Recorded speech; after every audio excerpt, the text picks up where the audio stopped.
Alors, un petit disclaimer avant de commencer. Bien sûr, toutes les choses que je vais vous dire n'engagent que moi. C'est complètement subjectif. Donc, il n'y a pas de, y a pas de vérité générale. Donc, ce que je vais vous raconter, c'est tiré de mes propres expériences, les expériences des gens que j'ai pu côtoyer, avec lesquels j'ai pu travailler, etc. Donc, c'est un peu un condensé d'expériences plus qu'une vérité générale. Et comme ça vient de mon histoire, j'ai des avis qui sont assez tranchés. Mais ce qui est cool avec les avis tranchés, c'est que je peux les justifier largement. Donc voilà pour le petit disclaimer. Ce que j'aimerais faire avec cette conférence, c'est que je vais la diviser en 3 parties. La première, je vais vous parler de 7 idées pour trouver les idées. C'est un peu Inception, quoi. La deuxième partie, c'est je veux faire passer 7 messages importants. Et après la dernière partie, on peut faire un Q&A assez classique, mais on peut aussi faire des études de cas. Donc, vu que l'objectif là, c'est que vous ayez des pistes pour trouver des idées, ben on peut, je sais pas, 1, 2, 3 personnes, si elle veut, elle peut monter sur scène et je peux discuter avec elle pour voir un petit peu, dans son cas à elle, quelles sont les pistes les plus intéressantes pour qu'elle puisse aller chercher ces idées-là. Donc voilà, trois parties. En fait, en plus c'est même pas 3 parties. Je vais en faire une 4e. C'est juste une présentation de moi-même pour que vous ayez un peu de contexte, pour que vous compreniez un peu tout ce que je vais vous raconter. Donc c'est parti. Salut pour toutes les personnes qui viennent d'arriver. Il y en a. Ouais. Salut tout le monde. Installez-vous. Ça va commencer tout de suite. Donc je m'appelle Reda. Je suis né et j'ai vécu au Maroc jusqu'à mes 18 ans à Rabat. Je suis arrivé en France pour faire mes études. Donc j'ai une formation de centralien. Donc c'est ingénieur un peu généraliste. Et j'avais une petite spécialisation en maths financière. Et mon premier job, ça a été en tant que trader, comme un peu ce que vous avez dû voir dans les films Wall Street, etc., mais en beaucoup plus soft, hein, je vous rassure. Donc j'ai aussi bien bossé en banque qu'en fonds d'investissement. Et au bout de quelques années, j'ai été naturalisé français, donc c'est un peu le Graal absolu. Et donc c'était la première fois de toute ma vie que j'ai pu réfléchir hors contrainte, parce que l'objectif que j'avais depuis le départ, c'était d'être naturalisé, ce que vous le savez bien, avec un passeport marocain, on peut pas faire grand chose. Et le mois d'après, je suis allé voir mon boss et je lui ai dit bye bye. J'avais une idée en tête, c'est que depuis très longtemps, moi, je voulais être entrepreneur. Je savais pas trop un peu, ce que ça voulait dire, mais dans ma tête, c'était ce côté indépendant, tu choisis ce que tu veux faire. C'était très utopique. Et je me suis vite rendu compte qu'en fait, ça n'était pas, que c'était très contraignant, beaucoup de travail, beaucoup d'échecs, etc., etc. Et donc la première chose que j'ai fait, c'est que je me suis dit, pour être indépendant, il faut que j'apprenne à coder. Et donc j'ai commencé à voyager. Donc ça c'était en 2014, quelque chose comme ça, 2014.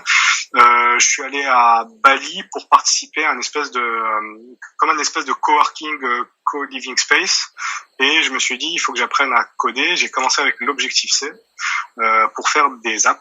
Et ma première idée à l'époque, c'était un truc hyper classique, une app pour prendre des cafés avec les gens autour de soi. Donc c'est l'idée que tout le monde a déjà eue, mais moi ça m'a permis d'apprendre à coder. Ensuite, à partir de là, j'ai des potes de potes qui m'avaient contacté parce qu'ils avaient une idée de business révolutionnaire qui était le Tinder des fringues. Moi, j'ai aucune affinité à la base avec la mode, etc. Donc, je les ai envoyés chier. Et comme j'avais un profil ingénieur, ils se sont dit bon ben ingénieur, il apprend à coder, c'est notre CTO. Et donc ils ont pas arrêté de revenir vers moi pour me dire allez go go go. Finalement je leur dis bon ok, j'étais attiré par l'émulation de groupe, etc. Et donc j'ai lancé ma première boîte qui s'appelait Igloo et c'est une application d'essayage de fringues à domicile. Donc en gros, vous connectez sur l'app, vous voyez plein de fringues, vous choisissez les fringues que vous voulez, les différentes tailles, et vous avez un livreur qui arrive jusqu'à 23 heures. Vous ne payez strictement rien, vous essayez des fringues, le livreur il revient, vous lui donnez les fringues que vous n'aimez pas, et vous ne payez que ce que vous gardez. Et donc avec cette expérience-là, j'ai fait le classique Startup Nation expérience, donc pas de business model, très peu de chiffre d'affaires.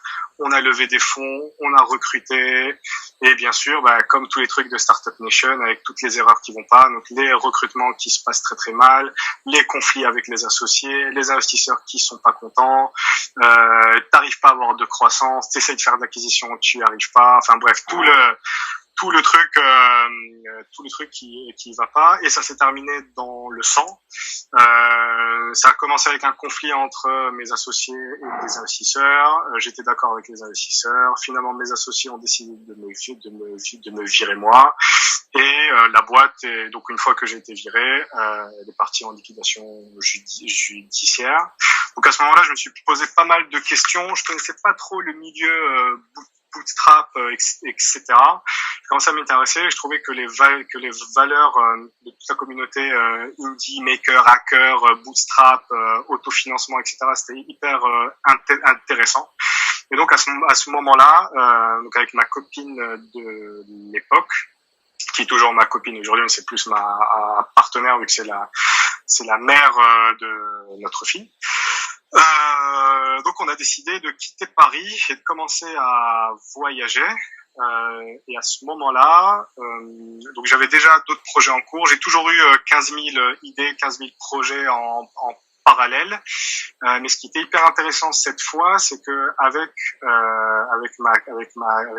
ma copine, qui elle vient d'un milieu que je connaissais pas du tout, qui est l'hôtellerie et la restauration. Et depuis qu'on se connaît, elle n'arrêtait pas de me saouler avec une problématique qu'avaient les établissements qui accueillaient des groupes et des événements, donc les bars, les hôtels, les restos, les lieux événementiels. Ils n'avaient pas de logiciel pour gérer toutes les demandes. Et donc pour gérer toutes les demandes, c'est-à-dire un formulaire sur leur site, un calendrier pour tout centraliser, un outil pour faire les devis, un outil de facturation, un outil pour prendre la caution, les acomptes, etc. Donc à un moment on s'est dit allez go. Et donc on a lancé ce produit-là et c'est aujourd'hui notre. Donc on est un couple associé dans le business avec ça s'appelle Booking Shake, et associé aussi dans un business qui est pas rentable, qui est notre fille qui a 3 ans. Et donc on a lancé ça il y a fin 2017, début 2018. Bien sûr, on a été frappé par le Covid parce qu'on est dans le milieu événementiel, etc. Donc avec le Covid, moins 90% du chiffre d'affaires. Mais on a survécu et aujourd'hui, on doit finir l'année à 100 000 euros. Voilà, on n'était que 2 et là on vient de recruter nos 2 premières alternantes. Et voilà, donc on est bootstrap, autofinancé, etc., etc. Voilà pour faire une rapide présentation. Maintenant, on part directement dans le vif du sujet. Et donc, le titre de la conférence, c'est comment trouver ses idées. Donc, comme vous l'avez compris, le titre de cette conférence, c'est assez amusant parce que, comme vous le savez très bien, on s'en fout des idées. En fait, il aurait fallu appeler cette conférence comment trouver les opportunités pour faire du business. Ça veut pas dire que le titre comment trouver les idées ça ne marche pas. C'est juste que en fait et ça on le voit énormément avec toutes les communautés qui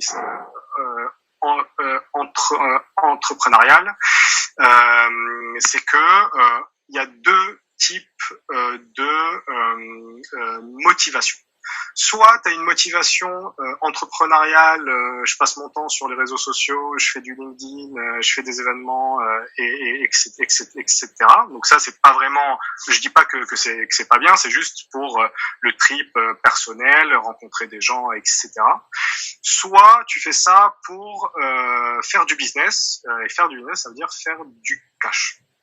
Quand je dis faire du cash, ça veut pas dire forcément faire beaucoup de cash, mais générer du revenu. Donc en fait, les deux approches sont assez différentes. Si jamais tu cherches des idées, tu vas plutôt être dans la première partie. Si jamais tu cherches des opportunités business, tu vas être dans la deuxième partie. Malheureusement, pour cette conférence, je vais pas parler de la première, mais je vais plutôt parler de la deuxième. Et donc là, j'attaque la première partie où je vais vous donner 7 pistes pour trouver des opportunités business. La plupart du temps, quand on essaye, quand on est entrepreneur pour la première fois, etc., on a toujours cette espèce d'envie de créer un business from scratch. Comme quoi, genre, il faut absolument chercher une idée révolutionnaire, quelque chose que les gens n'ont jamais trouvé. Et c'est un peu le truc avec la pépite d'or. Quand on cherche, on trouve un truc et c'est extraordinaire, etc. Mais on a tendance à oublier que la base, c'est juste de copier un business qui est existant. Donc pour tous ceux qui veulent être entrepreneurs pour la première fois, la piste numéro 1, c'est de copier un business. Et ce qui est cool avec ça, c'est qu'on a déjà plein d'endroits où vous pouvez trouver un listing avec tous les business. Je pense notamment à Product Hunt, je pense à Y Combinator, je pense il y a un podcast d'un mec qui s'appelle Nathan Latka, Latka. Il a un podcast, à la base ça s'appelait The Tops, mais aujourd'hui je sais plus trop comment est-ce qu'il s'appelle. Mais en gros, tous les jours, le podcast, il fait 10 minutes et il interviewe le fondateur d'un business. Généralement, c'est que du SaaS.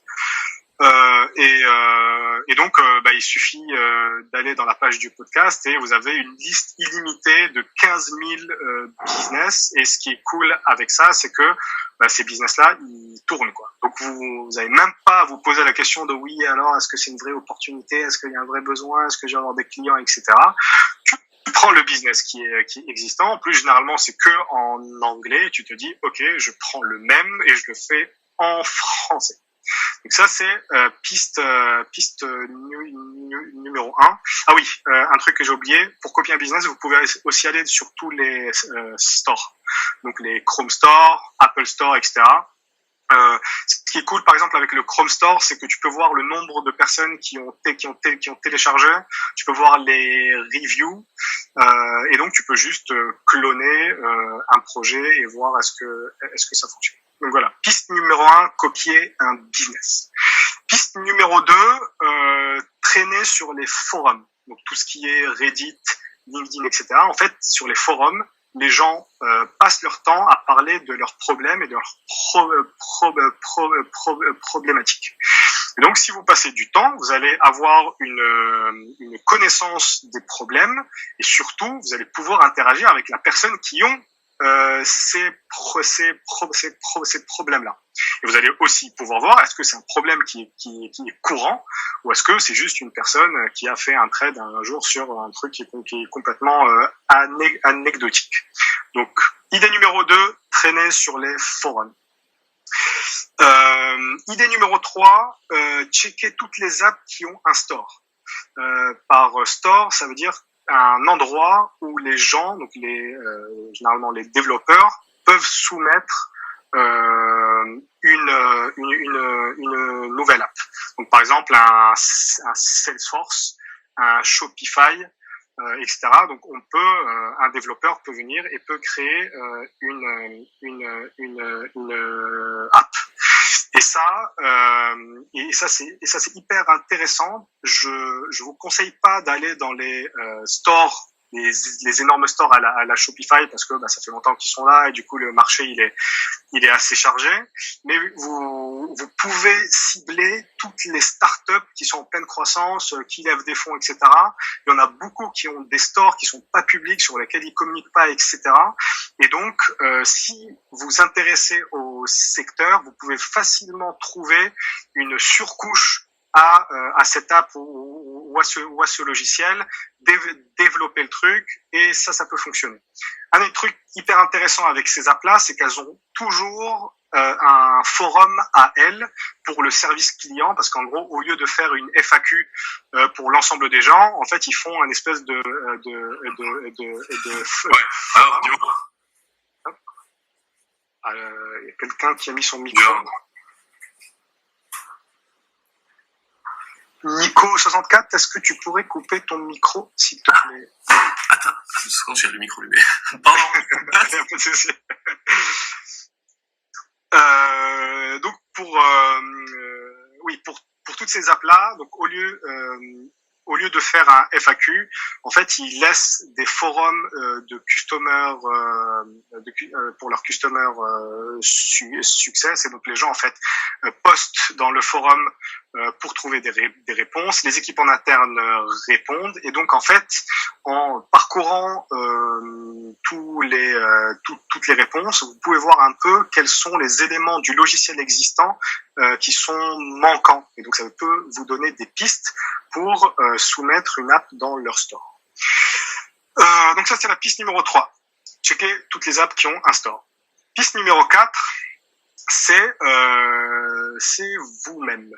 En fait, peut-être que vous vous êtes pas rendu compte, mais vous avez un réseau. Donc ce réseau-là, c'est la famille, les amis, les collègues, les business qui sont autour de vous, tous les gens et les business que vous connaissez avec tous vos hobbies. Donc toutes ces personnes-là, en fait, elles ont des problématiques, que ça soit du B2C ou avec du B2B. Mais toutes ces personnes-là, soit par leur travail, soit par leur connaissance, soit par leur quotidien, etc., tout le monde a des problématiques.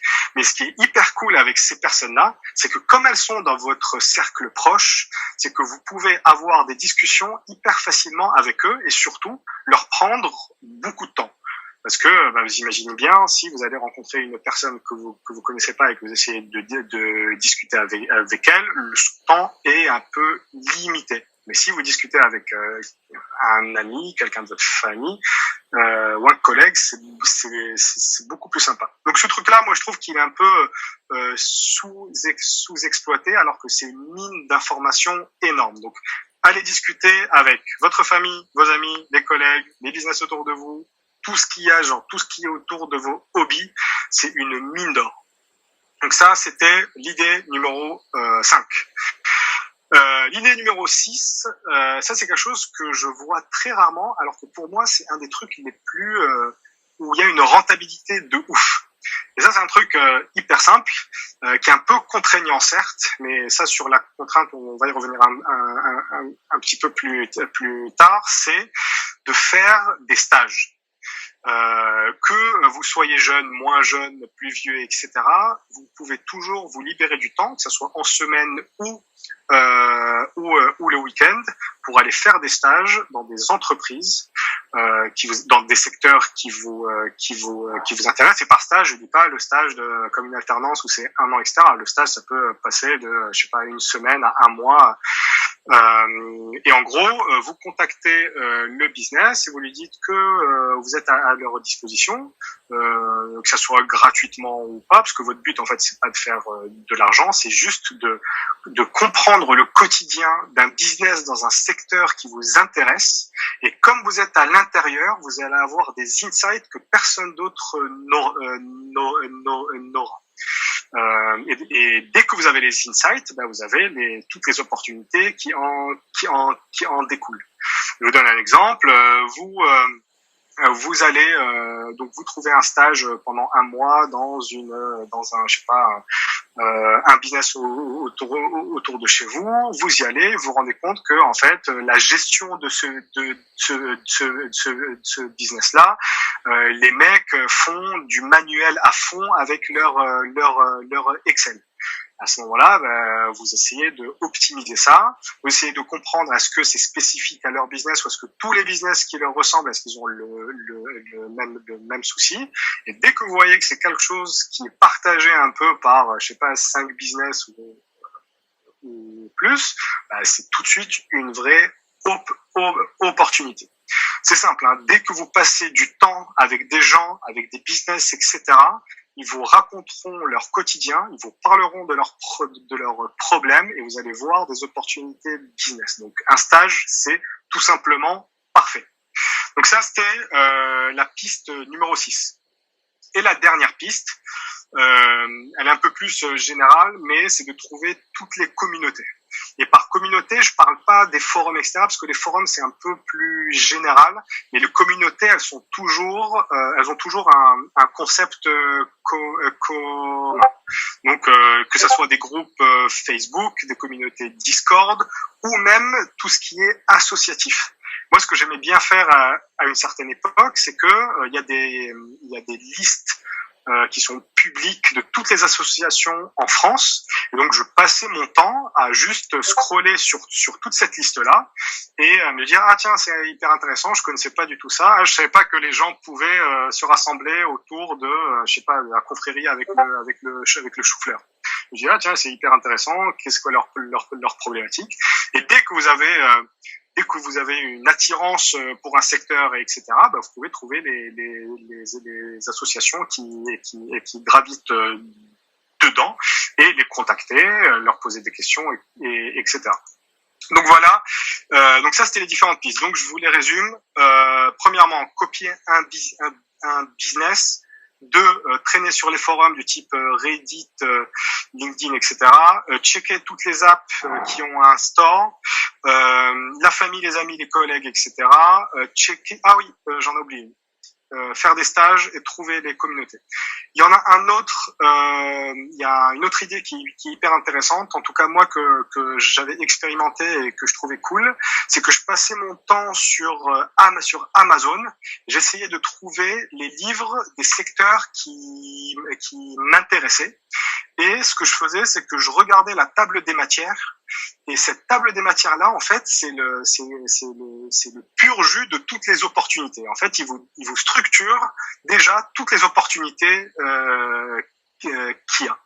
Donc, s'il y a des secteurs qui vous intéressent, allez sur Amazon et vous allez voir que vous n'avez même pas besoin d'acheter le livre, vous pouvez directement accéder à la table des matières et ça va vous donner plein d'idées. Voilà, donc ça c'était les 7 endroits où vous pouvez trouver des opportunités. Maintenant je vais passer aux messages qui sont importants, parce que là trouver des idées, etc. Vous l'aurez bien compris, c'est pas des idées, c'est pas des idées que j'ai inventées. Ces idées-là, je vous les partage aujourd'hui, mais d'autres personnes les connaissent et tout. Donc il n'y a pas de, vous avez pas un avantage concurrentiel à avoir cette connaissance-là. Cette condition-là, elle est nécessaire, mais elle n'est pas suffisante. Donc tout ça vient avec pas mal de messages qui sont importants. Et donc le premier message, c'est sortez de votre grotte. Sortez de votre grotte parce que je vois beaucoup trop de gens qui se cachent derrière leur ordinateur, qui veulent absolument rester que sur Internet, à discuter par chat ou par email avec les gens. Malheureusement, on est des humains, on est des animaux qui sont sociaux, on aime bien avoir une conversation, que ça soit de vive voix, IRL, etc. Il faut sortir de votre grotte. Même si vous êtes timide, même si vous aimez pas les interactions, même si vous avez peur de que la personne elle vous envoie chier, etc. Malheureusement, si vous voulez être entrepreneur et faire des revenus, vous devez passer par la case où vous devez discuter avec des gens. Donc ça, c'est hyper important. Deuxième message, c'est libérez-vous du temps tous les jours. Ça, c'est quelque chose que j'avais appris quand j'étais au conservatoire pour faire de la musique. J'avais un prof qui me disait il faut mieux faire 15 minutes tous les jours qu'une fois par semaine où tu vas prendre 2 heures, etc. Donc, c'est primordial de vous libérer du temps. Et généralement, s'il vous plaît, pas le temps qui est en fin de journée. En fin de journée, on sait très bien que vous allez être claqué. Que même si vous mettez toute la bonne volonté du monde, une fois que vous allez arriver en fin de journée, vous allez toujours trouver une excuse pour dire non mais ce soir je vais aller prendre un verre, non mais ce soir en fait je suis crevé, non mais ce soir je vais me faire un Netflix, ah mais il y a Family Business qui vient de sortir la saison 3. Non, stop. Tous les jours, vous vous libérez un créneau à l'avance et ce créneau-là, c'est que pour taffer. Donc ça c'est le message important numéro 2. Message important numéro 3, c'est signer un seul client. À chaque fois, et là, il y a 2 semaines, j'étais avec le chantier et je vois un message, je sais plus comment est-ce qu'il s'appelle, qui dit oui alors aujourd'hui donc j'ai lancé un logiciel, j'ai pas de clients et je cherche soit à faire du Facebook Ads, AdWords, faire des partenariats avec des influenceurs, etc. Non, stop, arrêtez avec toute cette bêtise. Le but, c'est pas d'avoir 1000 clients. Le but, c'est d'avoir un seul client. Une fois que vous avez un client, après, vous passez à 2 clients. Une fois que vous avez 2 clients, vous passez à 3 clients, etc., etc. Ne sautez pas les étapes. Et vous allez vous rendre compte que un seul client, c'est hyper dur. Donc, faites les choses de manière incrémentale. Une fois que vous allez arriver à 1000 clients et que vous voulez passer à 5000, 1000 clients, ça veut dire que votre produit il est mûr, que votre relation client elle est mûre, que votre branding il est mûr, etc., etc. À ce moment-là, vous pouvez dire bon, ok, maintenant il va falloir que je scale. J'aime pas ce mot, mais il faut que je passe à la vitesse supérieure. Et à ce moment-là, ok, on peut faire de la pub, on peut faire des trucs qui demandent d'être juste derrière son ordinateur, de pas se mouiller, etc. Donc message numéro 3, signe un seul client. Message numéro 4, ne te lance pas dans un domaine que tu n'aimes pas. C'est suffisamment dur de se lancer en tant qu'entrepreneur, de faire du revenu, etc. Aller dans un domaine juste parce qu'il est trendy, que y a je sais pas quel influenceur entrepreneur qui a parlé de ce truc-là comme étant le prochain je sais pas quoi. Non, allez dans des trucs que vous aimez, allez dans les niches, dans des choses où vous allez avoir une empathie forte, où vous avez déjà un peu de réseau, vous avez des affinités, ça sera beaucoup plus facile de durer, parce que n'oubliez pas que genre ça va pas se faire en un mois ni en un an, c'est un truc à long terme. Donc message numéro 4, ne te lance pas dans un domaine que tu n'aimes pas. Message numéro 5, se lancer tout seul dans une première expérience, c'est ultra dur. On a tous cette espèce de rêve, on se réveille un matin, on a une super idée, on va sur l'ordi, on code un truc en 2 secondes, on le met sur Product Hunt, ça décolle, les clients arrivent, tu connectes Stripe, blablabla. Et tout se passe bien, il y a pas de relation client à faire. Malheureusement, ça ne marche pas comme ça. C'est très chronophage et surtout vous allez passer par beaucoup de moments de down, et donc l'intérêt d'avoir quelqu'un avec qui bosser, c'est que déjà c'est cool parce que tu partages beaucoup de moments cool, mais dans les moments de down, la probabilité pour que l'autre soit en down est quand même relativement faible, et donc du coup tu peux trouver une espèce de balance, et la personne va t'aider au moment où tu vas pas très bien. En plus de plus il y a de personnes, plus tu vas trouver des idées, plus tu doubles aussi la quantité de taf. Mais personnellement, ce que je trouve le plus dur, c'est la partie psychologie, où tu vas te décourager, tu veux abandonner, etc., etc. Donc essayez, je sais que c'est pas facile, essayez de faire ça en groupe. Donc ça, c'était le message numéro 5. Message numéro 6, viser le long terme dès le premier jour. On a toujours ce fantasme de je vais faire une comparaison de foot. Il y a toujours ce truc entre Messi et Cristiano Ronaldo, où il y a Messi qui a eu la grâce divine, qui quand il était né, il était avec le ballon, il mettait des lucarnes, etc. Et Cristiano Ronaldo, c'était le gros bosseur à la sueur de son front, parce qu'il bossait comme un taré plus que les autres et arrivait à des résultats de ouf. La même chose avec Naruto, c'est la différence entre Naruto et Rock Lee. Moi, je crois plus on a Rock Lee parce que au moins tu mets toutes les chances de ton côté. Sinon, va gratter un ticket et la probabilité de réussir elle sera beaucoup plus grande. Donc visez le long terme dès le premier jour. Ne pensez pas au court terme. Vous allez capitaliser. N'essayez pas de faire essayez de construire une communauté, essayez d'apporter beaucoup de valeur, essayez de passer beaucoup plus de temps que tout ce que vous avez lu ou tout ce que les gens vont te dire, il faut optimiser, je sais pas quoi. Donc ça, c'est le message numéro 6. Et le dernier message, ne jamais dire ça scale pas. Je veux jamais entendre ça. On s'en fout du scale. Encore une fois, le but, c'est de faire du revenu. C'est de faire du revenu qui est stable. Il y a un proverbe japonais, je pense, qui dit qui se chauffe vite se refroidit vite. Donc il faut construire quelque chose avec une bonne base, doucement, faire des choses qui sont très scrappy, à la mano, ne pas essayer d'automatiser à tout prix, discuter avec les gens et faire les choses de manière incrémentale, doucement. Il faut pas se presser. Le but, c'est que un jour vous fassiez suffisamment de revenus pour que vous soyez content, que ça vous paye toutes vos charges, etc., etc. Que ça soit dans un mois, dans un an ou dans 10 ans, le but, c'est pas de faire ça le plus vite possible. Quand vous allez créer plein de boîtes, que vous saurez comment ça fonctionne, serial entrepreneur de je sais pas quoi, etc. À ce moment-là, vous pouvez vous mettre comme objectif, non, alors la prochaine boîte, je veux la monter en 3 mois, avoir 10K au bout de 3 mois, etc.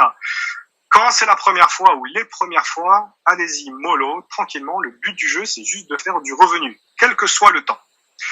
Donc voilà, c'était les 7 messages importants. Premier, sortez de votre grotte. Deuxième, libérez-vous du temps tous les jours. Troisièmement, signez un seul client. Quatrièmement, ne te lance pas dans un domaine que tu n'aimes pas. Cinquièmement, se lancer tout seul, c'est dur. Sixièmement, viser le long terme dès le premier jour. Et le dernier, ne jamais dire ça scale pas.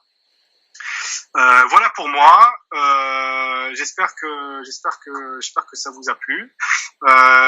Donc là pour la next step, c'est soit vous voulez faire un Q&A parce que vous avez des questions par rapport à tout ce que j'ai raconté, ou sinon on peut directement discuter comme ce que j'ai dit au départ. S'il y en a qui ont vraiment aucune idée des endroits où chercher leur idée, on peut faire une étude de cas.